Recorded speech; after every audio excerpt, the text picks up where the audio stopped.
भाई अगर तुझे लगता है कि यार मेरे जेनेटिक्स ही ऐसे हैं कि वो फैट को जल्दी स्टोर कर लेते हैं और आसानी से जाता नहीं है, तो भाई गलती तेरे जेनेटिक्स की नहीं बल्कि इन 7 मिस्टेक्स की है जो कि तू अननोइंगली कर रहा है, जिससे तेरा फैट स्पेशली बेली फैट कम नहीं हो रहा। मोस्टली लोग फैट लॉस को भूखा रहने से जोड़ देते हैं और वो अपनी कैलोरीज को ड्रास्टिकली बहुत ज्यादा कट डाउन कर देते हैं। इससे इनिशियली तो तुम लोगों का वेट लॉस हुआ होगा, वेट नीचे गया होगा, लेकिन वो मोस्टली वाटर वेट होता है। लेकिन उसके बाद तुम्हारा फैट लॉस बहुत ही स्लो हो जाता है और मोस्टली केसेस में वो फैट वापस आ जाता है और फिर लोंडे ये सोच के फैट लॉस को क्विट कर देते हैं कि इतना कम खाने पे भी मेरा वेट कम नहीं हो रहा, माँ की आग मैं नहीं कर रहा है। तो इसका एक सिंपल रीजन है कि जब तुम कम खाओगे तब तुम्हारी बॉडी को लगेगा कि भाई इसके घर में तो भुखमरी आ गई है, जिससे तेरी बॉडी अपनी मैक्सिमम एनर्जी को सेव करने के लिए सर्वाइवल मोड में चली जाती है और तेरा मेटाबॉलिज्म भी स्लो होगा, मतलब तेरी बॉडी कम कैलोरीज को बर्न करेगी। अब इसके अलावा तेरी बॉडी एनर्जी के लिए फैट के साथ साथ अब मसल को भी बर्न करना शुरू करेगी, जिससे तेरा मसल लॉस भी होगा और जितना कम मसल उतनी तेरी बॉडी रेस्टिंग पीरियड में कैलोरीज को बर्न करेगी। और सबसे बड़ी प्रॉब्लम, जब तू कम खाएगा तब तू किसी एक मोमेंट पे कुत्तों की तरह बिंज ईटिंग तो करने ही वाला है, क्योंकि जब घर पे खाना रखा हुआ हो और बंदा भूखा हो तो कंट्रोल किससे ही होता है, और ऐसा करने से गई तेरी सारी कैलोरी डेफिसिट पानी में। तो भाई तुझे अपने फैट लॉस के दौरान खुद को भूखा नहीं मारना है, बल्कि अपनी मेंटेनेंस कैलोरी से 500 to 600 का डेफिसिट क्रिएट करना है, जिससे तू भूखा भी नहीं रहेगा और तू फैट लॉस को लंबे टाइम तक कंटिन्यू कर सकता है, क्योंकि फैट लॉस थोड़ा सा लंबा गेम है।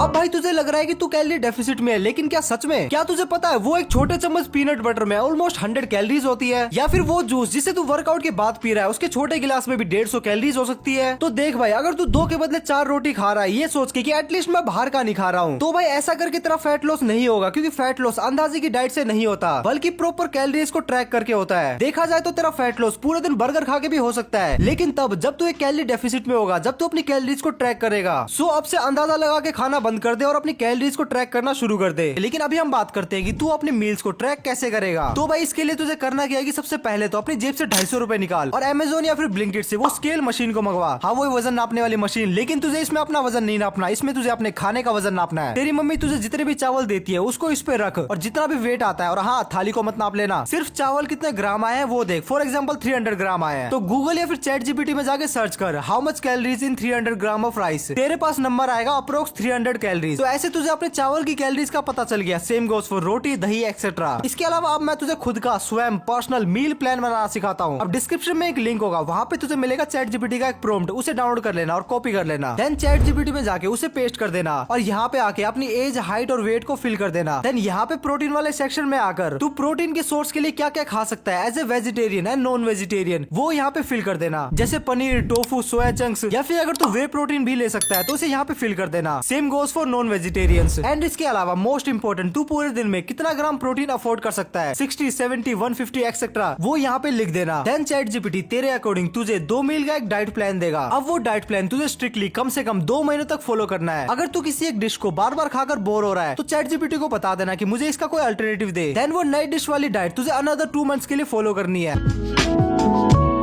अगर तू ये सोच के जिम में स्ट्रेंथ ट्रेनिंग नहीं कर रहा कि भाई मुझे बॉडी थोड़ी बनानी है और बस ट्रेडमिल में या फिर ग्राउंड में बस दौड़े जा रहा है, तो भाई तू सबसे बड़ी गलती कर रहा है, क्योंकि स्ट्रेंथ ट्रेनिंग भी एक टाइप का कार्डियो ही है जो कि तेरी कैलोरीज को बर्न करता है। इसके अलावा जिम में तेरी मसल बिल्ड होगी जो कि फैट लॉस में तेरी बहुत ज्यादा हेल्प करेगी। तो देख भाई, जब तू जिम में स्ट्रेंथ ट्रेनिंग कर रहा होगा तब तो तेरी कैलोरीज बर्न होगी और फिर स्ट्रेंथ ट्रेनिंग करने के बाद तेरी मसल डैमेज होगी और तेरी बॉडी उन डैमेज मसल को रिपेयर करने के लिए एक्स्ट्रा कैलोरीज बर्न करेगी, और वो भी उस टाइम में जब तू ऐसे ही बस चिल में बैठा होगा। और एक बार अगर तूने मसल बिल्ड कर लिया और उस चीज को तू कंटिन्यू रखता है तो बहुत कम चांसेस है कि तू फैट को दोबारा से गेन करेगा। तो भाई अपनी फैट लॉस जर्नी में स्ट्रेंथ ट्रेनिंग को बिल्कुल भी इग्नोर मत करना।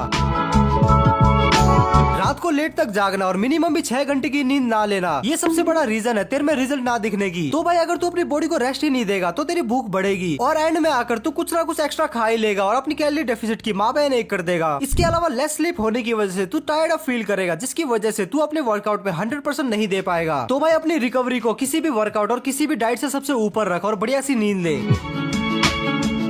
लिक्विड कैलोरीज वेट गेन के लिए सबसे बेस्ट थिंग है और फैट लॉस के लिए सबसे वर्स्ट थिंग, क्योंकि तुझे पता भी नहीं चलेगा कि कब तू एक गिलास जूस या फिर शेक पी गया और उसमें 200 से 300 कैलोरीज थी। और इसके अलावा लिक्विड कैलोरीज से तेरा पेट नहीं भरता, जिससे तू बाद में अपनी मील को भी खाएगा ही। सो फैट लॉस के दौरान टेम्परेरी थोड़ी सी लिक्विड कैलोरीज को अवॉइड कर, और बाय चांस अगर तू कोल्ड ड्रिंक वगैरह पी रहा है तो भाई तू खुद के पैरों पे कुल्हाड़ी मार रहा है। अब मैं यहाँ पे जूस या फिर शेक के अगेंस्ट नहीं हूँ कि लोगों को इसे लेना ही नहीं चाहिए। हाँ, अगर ये तुम्हारे कैलोरी बजट के अंडर आते हैं तो तुम इसे जरूर से ले सकते हो, अगर नहीं तो जब तक तेरा फैट लॉस चल रहा है लिक्विड कैलोरीज को थोड़ा सा अवॉइड ही कर। अब ये मिस्टेक तो मैंने पर्सनली भी बहुत की हुई है, जिससे मेरा फैट लॉस बहुत ही लंबा खिंच गया था। और वो है संडे के दिन खुद को ट्रीट करना। मैं हफ्ते के 6 दिन पूरा क्लीन खाया करता था, लेकिन एक संडे के दौरान मैं अपने डाइट की माबे नहीं कर दिया करता था, क्योंकि पूरे दिन मैं 500 कैलोरीज के डेफिसिट में रहा करता था और 6 दिनों में मैं डाइट से कुछ 3000 का डेफिसिट क्रिएट करता था। लेकिन संडे के उस चीट डे मोमो में कम से कम 500 कैलोरीज होती है। 500 कैलोरीज तब जब मोमो वाला स्टीम करते हुए उसमें बटर ना लगाए। और भाई अगर बटर लग रहा है तो तुम भूल जाओ कि तुम कैलोरी कैलकुलेट भी कर सकते हो। और एक प्लेट मैगी में मिनिमम 350 कैलोरीज, बाकी तो खुद ही हिसाब लगा ले कि तू संडे को क्या क्या खाता है, क्योंकि जब मैंने हिसाब लगाया था ना तब मैं उस दिन पूरा टूट गया था। तो भाई हफ्ते के एक संडे को खुद को रिवॉर्ड करना बिल्कुल भी गलत बात नहीं है, लेकिन ये रिवॉर्ड तो तभी डिजर्व करता है जब तू पूरे 6 दिन कंसिस्टेंट रहे। और रिवॉर्ड मिल रहा है इसका मतलब ये नहीं है कि तू बस पूरे दिन पेले ही जा रहा है। भाई तुझे एक ही चीट मील करनी है, चीट डे नहीं करना। और भाई अगर तू हफ्ते के 6 दिन में से किसी एक दिन भी कंसिस्टेंट नहीं रह पाया तो तू ये मान ले कि तू उस चीट मील को डिजर्व नहीं करता, क्योंकि भाई तुझे अपने ब्रेन को ट्रिक तो करना ही पड़ेगा, क्योंकि खाना यार काफी सुंदर चीज है, आदमी कैसे इग्नोर करे। तो भाई नेक्स्ट टाइम से अपने पूरे हफ्ते की मेहनत पे मूतने से पहले एक बार जरूर से सोच लेना।